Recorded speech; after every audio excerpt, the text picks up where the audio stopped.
You know how sometimes you think if you don't read it in your devotional that day, it must not apply?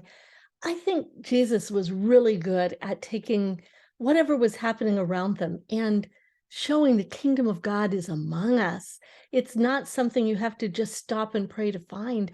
God is at work all of the time, everywhere we are. In Joshua's life, he was really working with him to become the leader he called him to be. And Joshua, who had been a fearless general under Moses, is not as excited about leading the entire country as he was about just leading in a battle. And God 3 times tells him in Joshua 1, when he's getting ready to go into the promised land, be strong and courageous. Don't be afraid. He keeps telling him over and over and over. And if you read it, you're going, why does he keep saying it? It's because Joshua still needs to hear it. So here's what he says in verse 9. Have I not commanded you? I think that's interesting. Let's stop there for a second. You know why he says commanded? He says commanded because he says, I'm not telling you I think it's a great idea or you'll feel better if you do. I am commanding you. It's an order. You're an officer in the military and you know how to take orders. I am commanding you, be strong and courageous. Do not be afraid. Do not be discouraged. For the Lord your God, that's me, by the way, who's telling you this, the Lord your God will be with you. Can you imagine God telling you he's going to be with you wherever you go and commanding you to be strong and courageous? Would you stop being fearful because God told you? How many times would it be in chapter 1 if he was telling you to go do something that seemed pretty overwhelming? Maybe something you know is a good idea, but you're not so sure you want to do. Mark Twain once said, it's curious that physical courage should be so common in the world and moral courage so rare. A long time ago, I was reading a book it was a Jack Ryan novel by Tom Clancy, and it was called A Debt of Honor.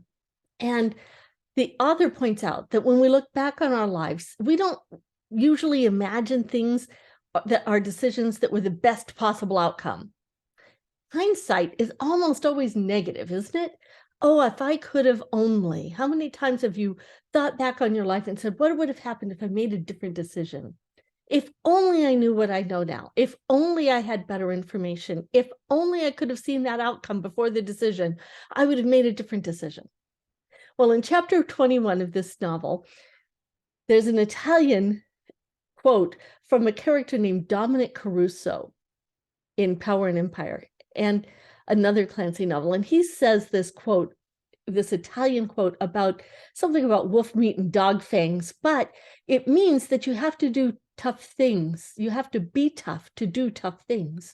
I think sometimes God lets us go through some of the things the enemy plans that he says he'll always use for good, because he's trying to give us spiritual strength, spiritual courage, moral courage to do the tough thing, even when it's maybe not the popular thing.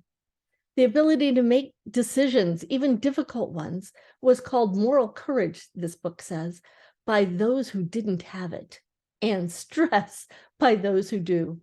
You know what that means? That means everybody finds it difficult.